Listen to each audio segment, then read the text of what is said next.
Welcome to the program. I'm Ronnie McClure. I am a CPA, and I will be the moderator for the program today. The program is produced by ACPEN and is part of ACPEN's Technical Tax Institute. As a reminder, the course is 3 hours long. We will take a break about halfway during the program. We do encourage you to submit questions. You may submit them during the program, and to the extent possible, our presenter will answer them during the program. Otherwise, they will be answered as quickly as possible after we conclude. Now let me introduce our presenter for today, Michael DeBliss. Welcome, Michael. Thank you, Ronnie.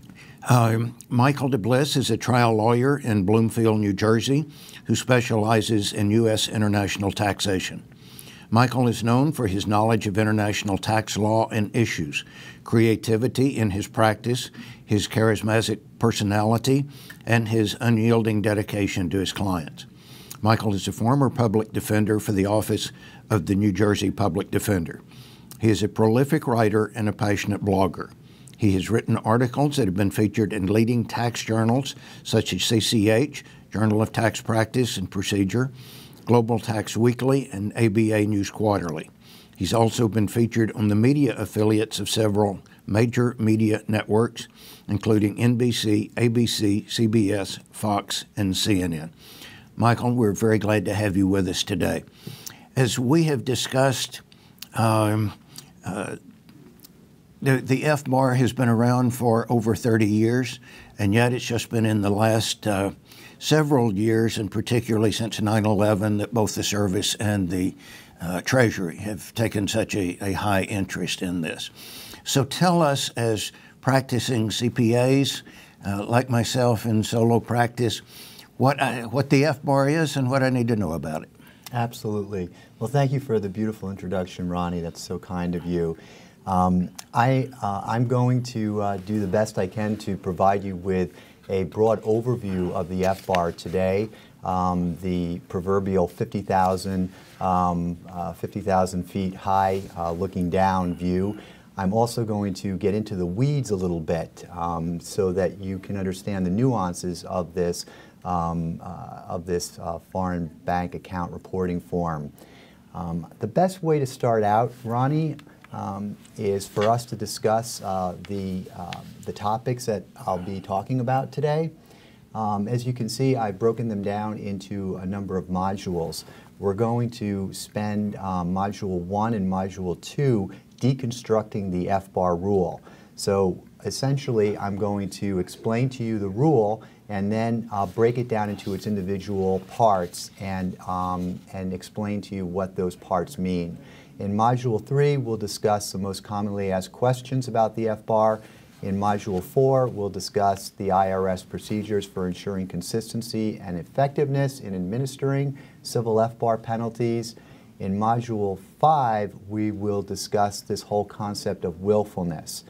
In Module 6, we'll go beyond the FBAR and talk about the little-known international reporting forms besides the FBAR that you may never have heard of but are equally as important.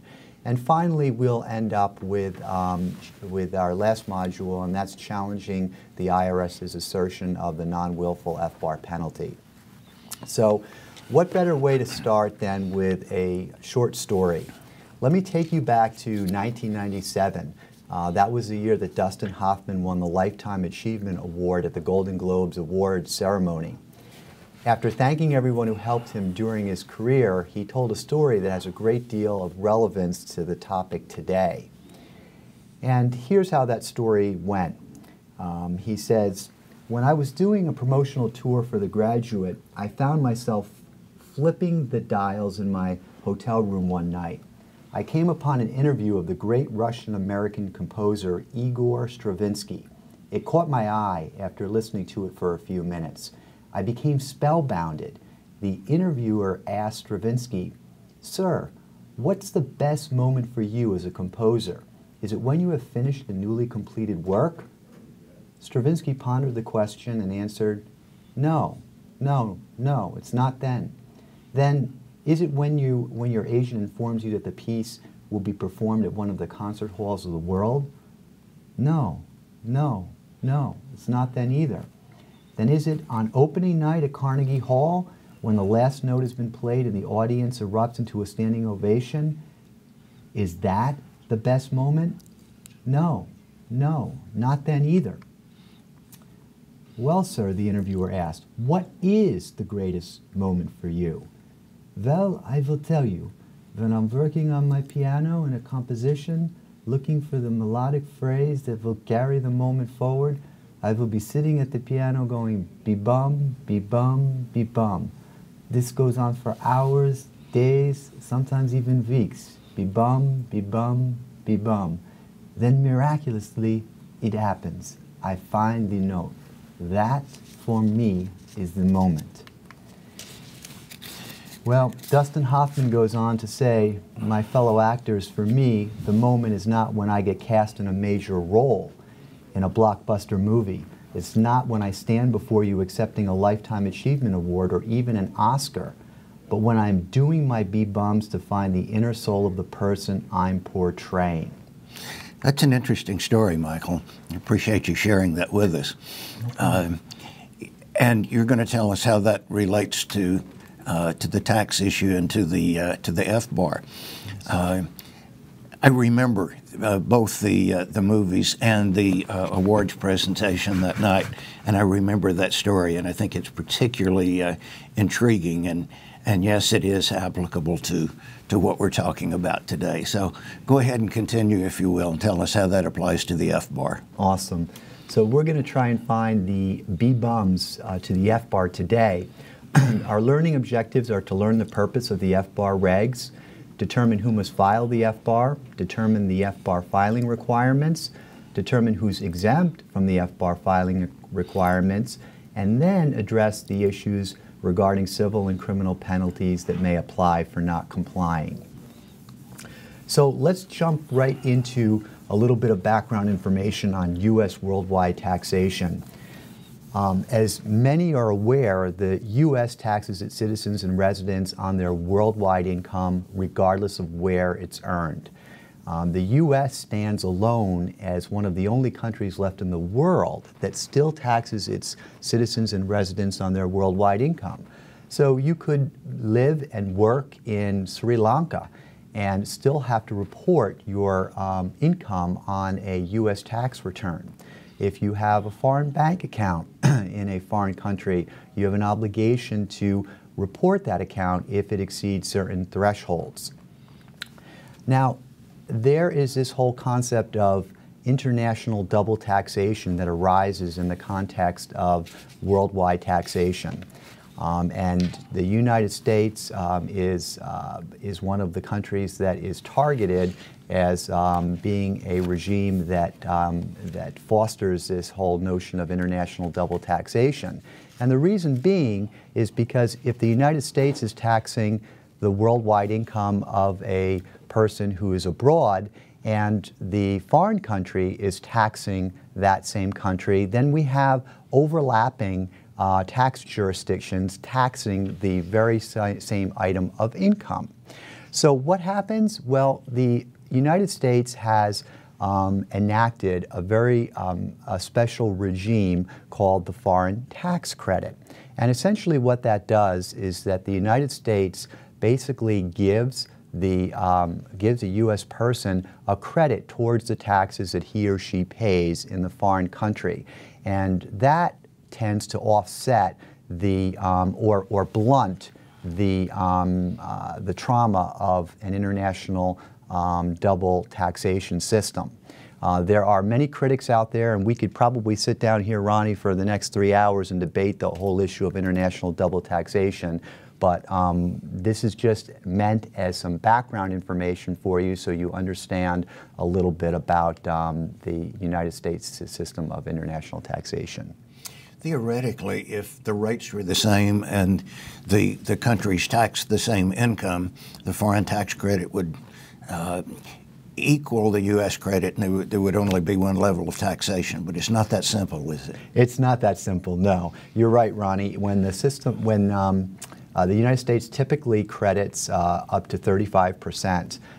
So if your income tax bracket is 35% and you're paying a comparable interest tax rate to the foreign jurisdiction, you basically owe no extra taxes to the United States government. It's if the foreign tax jurisdiction's income tax rate is less, suppose it's 25%, and you're in a 35% income tax bracket in the United States, that you would pay the difference of 10% to the United States government.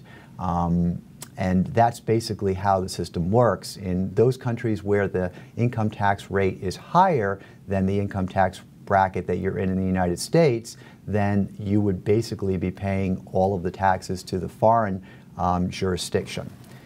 So it does, the foreign tax credit does help to blunt the impact of the of international double taxation. So some people have the it's on their mind as to what gives the United States the right to tax its citizens on their worldwide income in the first place. I'm going to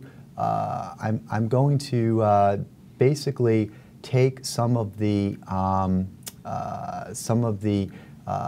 conventional wisdom and turn it upside down, because it's not found in the Internal Revenue Code and it's not found through any legislation that's passed by Congress.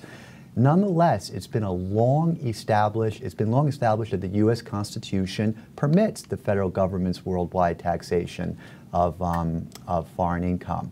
So who do we have to thank for that? None other than the United States Supreme Court in a little-known case by the name of Cook versus Tate. It was passed back in 1924. The traditional justification for the U.S. system of worldwide taxation is the public benefits stemming from U.S. citizenship. And those include civil rights, political rights, and social rights. Now, we've already discussed the worldwide taxation system, but there is a second system of worldwide taxation, and that's referred to as territorial tax system.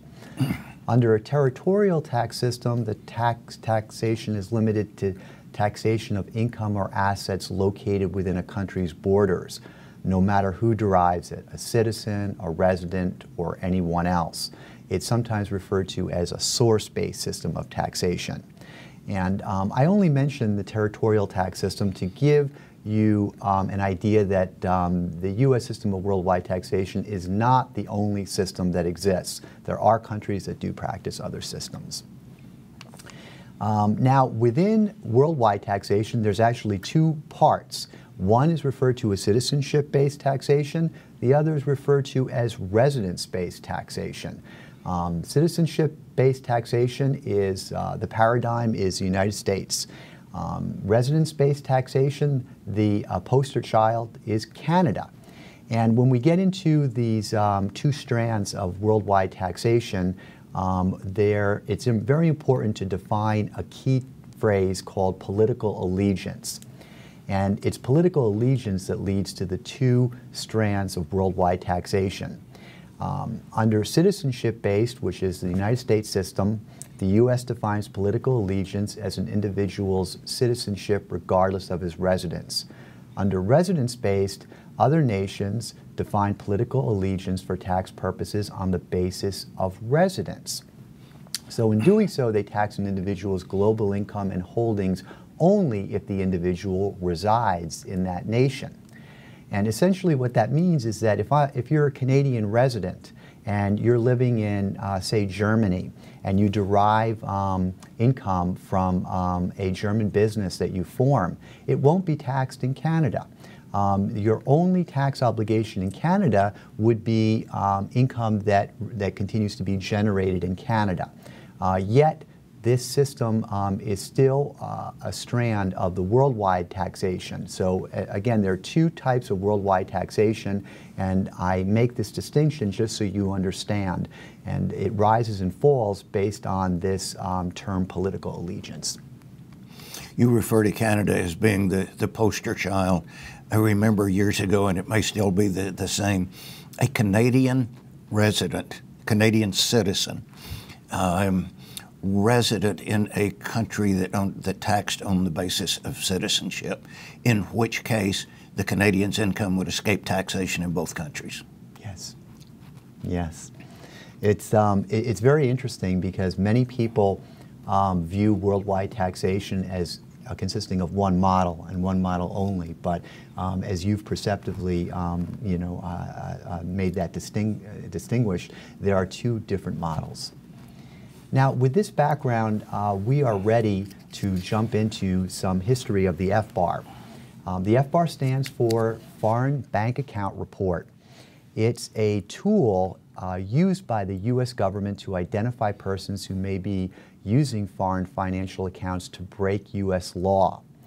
The information that's contained on an FBAR is basically gathered and used to identify or trace funds used for illegal purposes, or to identify unreported income maintained or generated abroad.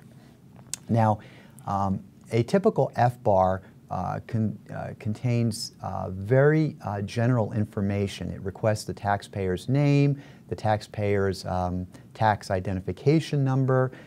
It requests the taxpayer to list all of the bank accounts that he or she owns during the course of the year, along with the maximum balance that that account had during the year. We'll get into some more specifics as we go along. But contrary to popular belief, the FBAR is not a tool, or it's not a tool of the tax code. It wasn't created by the tax code. As Ronnie and I were discussing earlier, it's actually actually came out of the Bank Secrecy Act, and which has been on the books now since the 70s. So it's only in the wake of 9/11 that we've actually seen the Treasury Department and the IRS begin to enforce the FBAR as an enforcement tool in stamping out international tax evasion. Now, as you can see, it is the IRS today that's administering the FBAR. So even though it is a form that is managed by the Treasury Department, it's actually being administered by the IRS. And what better way to get started here than provide you with the full definition of an FBAR. You'll see here that I've italicized some of the important terms that we're going to do a deep dive on as we progress in this webinar. A U.S. person must file an FBAR if that person has a financial interest in or signature authority over financial accounts outside of the United States, and the aggregate maximum value of the account exceeds $10,000 at any time during the calendar year. Now, I just want to pause here for a second.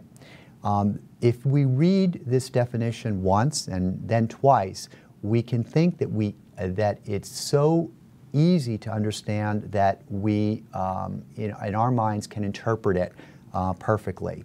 But what I want to establish right from the beginning here is that these are legal terms of art. They are not the definition that you may have in your mind for U.S. person or for financial interest or signature authority isn't necessarily the same that the IRS and the U.S. government has for these terms. So it's very important for us to do a deep dive into each one of these parts so that we understand how the IRS and the circuit courts have interpreted these terms. And Michael, one thing that I think it's important that we do the deep dive here and you tell us these things. We cannot, as a CPA, I cannot research this in the Internal Revenue Code. Yes. So it takes a person of your experience and your legal background to understand and even find all of these elements. Thank you. I appreciate that, Ronnie. I've done a lot of research into this area, and what's interesting, though, about this is that as much as I've researched the area, I always will get a new phone call from a new client with a question that'll throw me. And this, FBAR work is about 85–90% of my practice. So I've had to many a times be very humble about it because as much as I and my colleagues think we know about this, there's always a new issue that comes up that, that stumbles us or makes us have to go back to the books. So these are the individual elements that I want to focus on. U.S. person is number 1. Number 2, financial interest in or signature authority over. 3, any financial account. 4, aggregate maximum value. 5, exceeds 10,000. 6, at any time during the calendar year. Okay. So here we go in deconstructing the rule. Who is a U.S. person? It can be a citizen or resident of the United States. I'm sure that when you first heard U.S. person, your mind automatically went to U.S. citizen or resident. But consider that even though a U.S. person would, in your mind, give a vision of a human being that has blood that runs through his or her veins, a U.S. person is not that narrowly interpreted by the IRS. As you can see here, it also refers to an entity created or organized in the U.S. or under the laws of the U.S. And as we all know, entities are very broad. They can include corporations, partnerships, LLCs. A U.S. person can also be a trust formed under the laws of the U.S. and a state formed under the laws of the U.S. And what I've done here is provide you with a little information of about U.S. residents. To determine if the filer is a resident of the United States, we must apply the residency test found in 7701B of the United States Code. Here are 2 quick and dirty examples of residents. In the first example, Matt is a citizen of Argentina, and he's lived in the U.S. every day for the last 3 years. Because he's considered a resident by application of the rules under 7701, he has an FBAR filing obligation, assuming, of course, he has a foreign bank account. Similarly, in example 2, we have Kyle as a permanent resident of the U.S. He's a citizen of the U.K. Under a tax treaty, Kyle is a tax resident of the U.K. and elects to be taxed as a resident of the U.K. Nonetheless, he must still file an FBAR. Tax treaties with the U.S. do not affect FBAR filing requirements. Now we jump into financial accounts. What does a financial account include? Well, we're going to start with the very basic and then move into the specifics. A typical bank account, such as a savings account, a checking account, and time deposit accounts would be the first type of financial account. But we also include security accounts, such as brokerage accounts and security derivatives, commodity futures or options accounts, insurance policies with a cash value, such as a whole life insurance policy, mutual funds or similar pooled funds. Yes, online poker accounts. That's actually been spawned by a case that was recently decided in the last year and a half. And the catch-all here, so that if the IRS hasn't included every type of financial account that you can imagine, they add a catch-all phrase here that states any other accounts maintained in a foreign financial institution or with a person performing the services of a financial institution. So if there's any doubt in your mind that this term is being interpreted broadly, you need only look at that last classification to see how broad the IRS intends this term to mean. If I have an investment account with one of the major brokerage firms or investment houses, and they invest in foreign mutual funds and so forth, my understanding is I do not have signature authority over a foreign account. I don't have a foreign investment because my investment is in the U.S. Corp. Is that correct? That's correct, yes.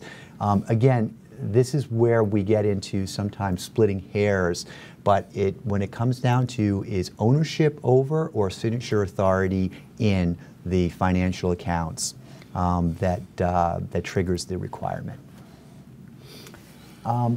There are certain accounts that are not included in this whole notion of foreign financial accounts. And I will tell you that a day does not pass, Ronnie, that I don't get a question from a prospective client regarding these types of accounts right here. IRA owners and beneficiaries, they are exempt from the FBAR reporting requirement. Partnerships in and beneficiaries of tax-qualified retirement plans. Consolidated FBARs. And what I refer to here when I am speaking about consolidated FBARs is a U.S. person that is an entity and is named in a consolidated FBAR filed by a greater than 50% owner is not required to file a separate FBAR. Trust beneficiaries. A trust beneficiary with a direct or indirect financial interest in greater than 50% of the trust assets or income is not required to report the trust foreign accounts on an FBAR if the trust, trustee, or agent of the trust is a U.S. person and files an FBAR establishing the trust foreign financial accounts. Signature authority. Now, you might recall that I've mentioned that if you have signature authority in a foreign financial account, there's an FBAR reporting obligation. However, individuals who have signature authority over but no financial interest in a foreign financial account are not required to report the account in certain situations, and we'll get to those momentarily. This is the proverbial gray area, gold and cash notes, which many people hold in vaults overseas. And the issue here becomes one of who is the owner of the vault that the gold and currency cash notes are being held at. And in many cases, it's a private company. For example, in Switzerland, there are so many private companies that are the keepers, so to speak, of the gold and currency cash notes. Yet they rent or lease space out of a bank. And so the issue then becomes, must I report those currency cash notes and that gold if it exceeds the $10,000 reporting threshold? And unfortunately, that's a gray area right now. The IRS hasn't come out with any regs. The circuit courts haven't come out with any decisions yet. And sometimes the best practice, though, is to play it safe. And in these gray areas and in these circumstances, still make the disclosure. When is a financial account a foreign financial account? Well, this is one of the easiest definitions that we have here. Simply when it's located outside of the United States. And the U.S. includes all 50 states and the District of Columbia, all U.S. territories and possessions. If you have any questions on what we've covered this far, please don't hesitate to give me a call. I'm always willing to take questions about anything pertaining to FBARs, and if I don't have the answer, you can rest assured that I'll research it and get back to you with the answer. And particularly during this program, the participants can email their questions into you, and you will respond to them as quickly as you can, hopefully during the course of the program. Absolutely. Absolutely. Now we're on what does it mean for the taxpayer to have a financial interest in a financial account? Well, what I've done here is I've listed the situations when a U.S. person has a financial interest. The first being is when the U.S. person is the owner of record or holder of legal title, regardless of whether the account is maintained for the benefit of the person or for the benefit of another person. In a second scenario, the person has a financial interest when he or she is the owner of record or holder of legal title and is acting as an agent, nominee, attorney, or a person acting on behalf of the U.S. person with respect to the account. So we have a quick and dirty example here just to help drive this second point home. We have John, who's a U.S. citizen. His brother, Paul, maintains bank accounts in Mexico on John's behalf. Now, the accounts are held in Paul's name, but Paul only accesses the accounts pursuant to John's instructions. So remember that Paul is basically the keeper of the accounts, but the accounts are owned by John. So the issue here is whether John has a financial interest in the Mexican bank accounts for FBAR reporting purposes. And the answer is a resounding yes. And now how about Paul? That might, you might also ask whether Paul has an FBAR reporting obligation. Assuming Paul is a citizen or resident of the United States, he too has an FBAR reporting requirement with respect to the accounts. Now we get into issues regarding ownership of corporations. And this issue comes up so frequently, enough so that it's worthy of at least going through one or two examples. If the owner of record or holder of legal title is a corporation in which a U.S. person owns directly or indirectly more than 50% of the total value of stock or more than 50% of the voting power of all shares of stock, then he or she must report the accounts on an FBAR. So what I want to drive home here is the concept that the accounts are being held indirectly by the taxpayer in this example. The actual owner of record or holder of legal title is the corporation.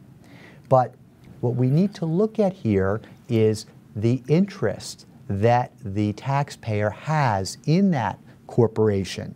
And that's where these 2 points come in.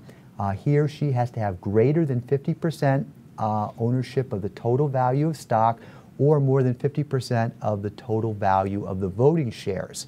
And if he or she does, and if that entity in turn owns the foreign account, then there is an FBAR reporting obligation.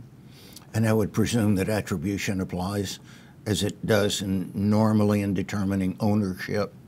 Yes, it does. It does. And here are 2 quick examples we can run through. In example 1, we have a Minnesota corporation that owns 100% of a Spanish company. The Spanish company maintains several foreign bank accounts. The question then becomes, must the Minnesota corporation file an FBAR? The one missing ingredient here is that, and I should have mentioned this up front, is that the taxpayer owns an interest in the Minnesota corporation and owns greater than 50% of the stock. So now getting back to the seminal question, must the Minnesota corporation file an FBAR? Yes. And the reason? Simply because the Minnesota corporation is a U.S. person and it directly owns more than 50% of the total value of the shares of the Spanish company.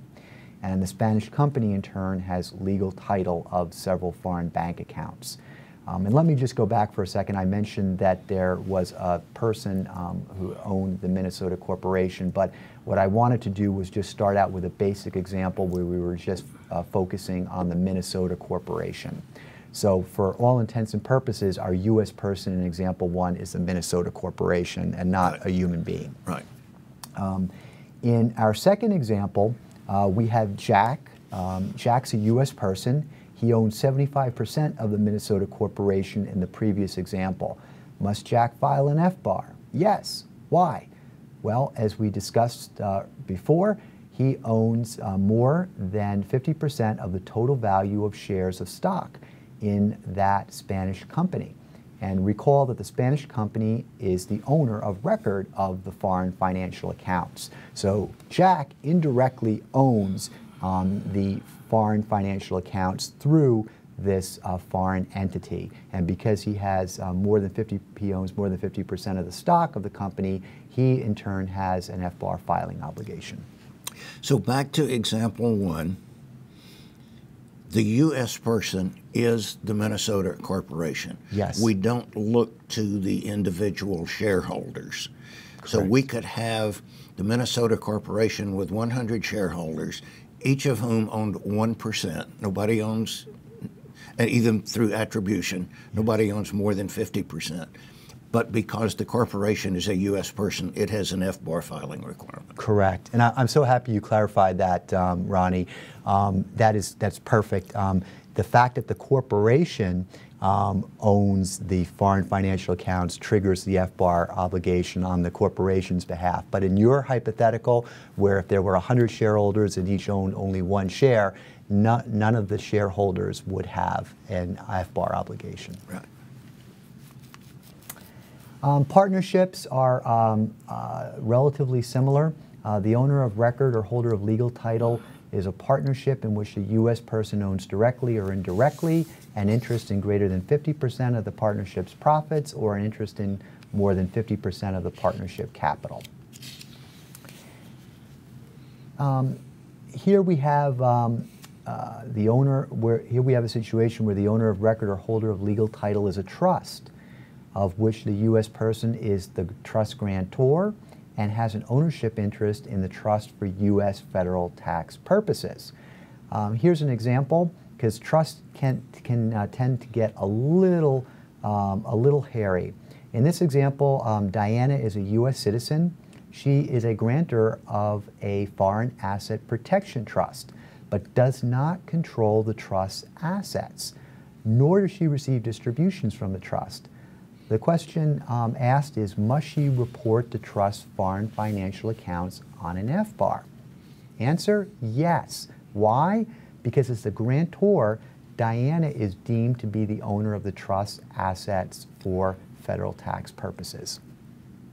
Now, even though we have said this is U.S. Bank Secrecy Act, this definition or these definitions of U.S. persons are mainline Internal Revenue Code Section 7701. Is that correct? Correct. Yes. Many of the topics that we're talking about right now can actually be found in the regs and in FinCEN. The examples that I provided, I have tried to take my real life experience, dealing with clients in this area and use some of the most commonly asked questions to drive home these principles. That's why you're here today. Thank you. Oh, thank you. In one of our last topics here, the owner of record or holder of legal title is a trust in which a U.S. person has greater than 50% beneficial interest in the assets or income of the trust for the calendar year. Here we have a quick example. Amy's a U.S. citizen.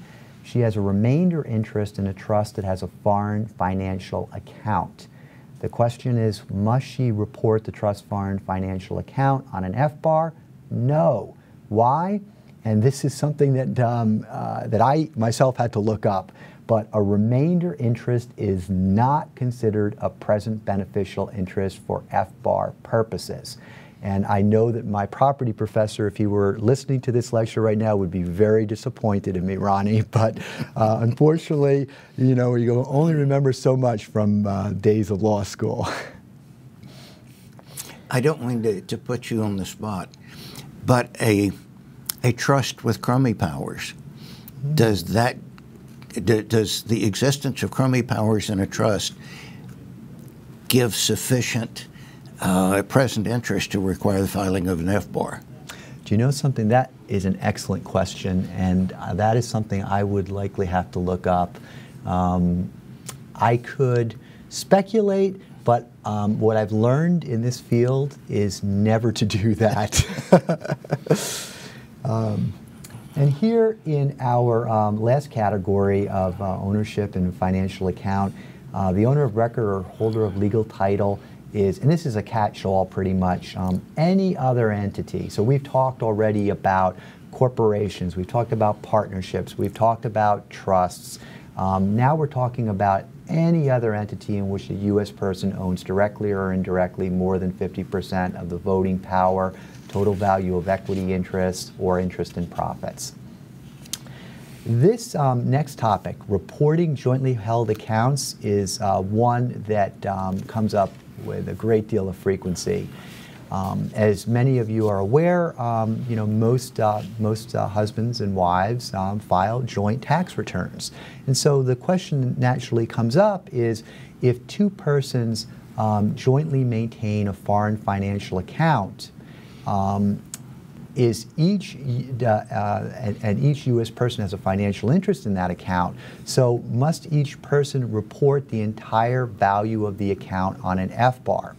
So there's a couple of issues that are going on right now, and what I want to do is break this issue down into two main issues. Number one, if there are two persons who jointly maintain a foreign financial account, must both actually report that account on an FBAR, or is it sufficient if one alone files the account on the FBAR? That's issue number one.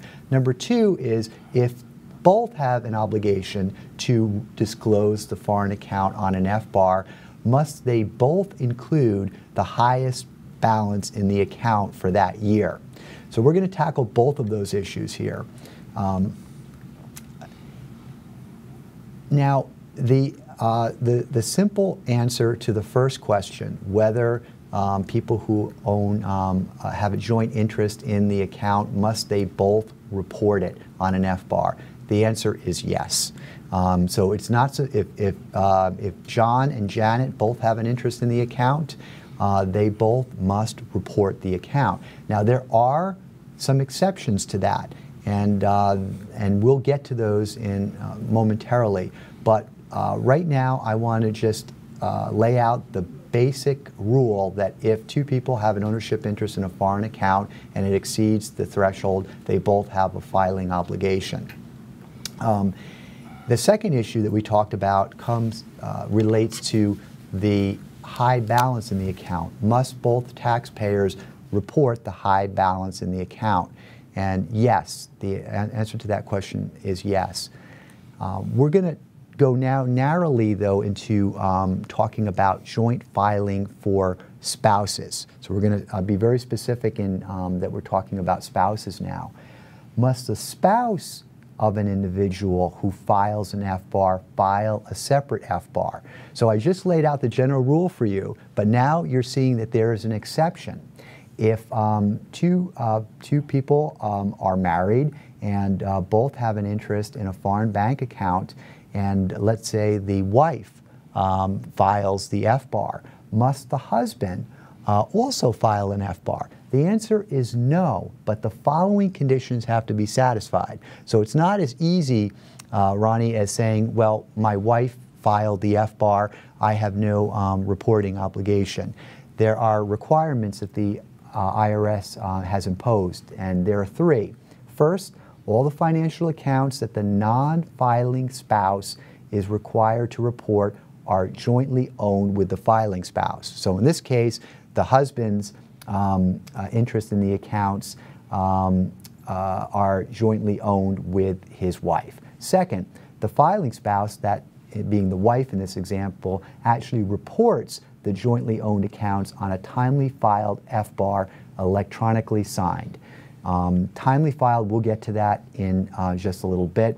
And third, the filers have completed and signed Form 114A, Record of Authorization to Electronically File FBARs. And as you can see, those requirements are easily satisfied, and my experience has taught me that most of the time they are satisfied. Michael, drill down one more level for me. Being from Texas, a community property state, yes. The account, let's say, is in my name. I am married. It is considered under Texas law to be held jointly. Yes. Does that change the filing requirement? It does not. And the reason why it doesn't, Ronnie, is because we're dealing with the IRS on a federal level. So even though at the state level that might cause someone to believe that that both the husband and the wife would have to report, this is done at the federal level, and so these requirements that I'm talking about apply, notwithstanding anything that might contradict them at the state level. signature authority. What does it mean to have signature authority over a financial account? And let me just back up for a second. We talked about this whole idea that that a U.S. person can have an interest in a foreign bank account for FBAR reporting purposes, not only if they own the account, but if they have signature authority over the account. And how does the IRS define signature authority? It's defined as the authority of an individual to control the disposition, which is, for lack of a better term, the movement of assets held in a foreign financial account by direct communication to the bank or other financial institution that maintains the financial account. Now, I want to preface this whole topic of signature authority with this disclaimer. Signature authority comes up most of the time when the owner has an interest in an entity, and the entity in turn owns the foreign bank account. Why? Well, most of the time the owner of a foreign entity that owns a foreign bank account will also have signature authority over that foreign bank account. So signature authority generally comes up in those cases where the taxpayer owns an interest in a foreign entity like a corporation, perhaps a controlled foreign corporation, and the CFC in turn owns the foreign bank accounts. Now here we see that a person has a financial interest in a foreign account, not only if he is the owner of record or holder of legal title, but as signature authority. We've already discussed that. There are additional ways in which a person can have a financial interest in a foreign account, but this section is exclusively covering joint ownership of the account. Now, the general rule that we just talked about, to the extent that two people jointly own a foreign financial account, each must file an FBAR reporting the entire value of the account because each has a financial interest in that account. The exception being the husband, wife, the spouse exception that we just discussed.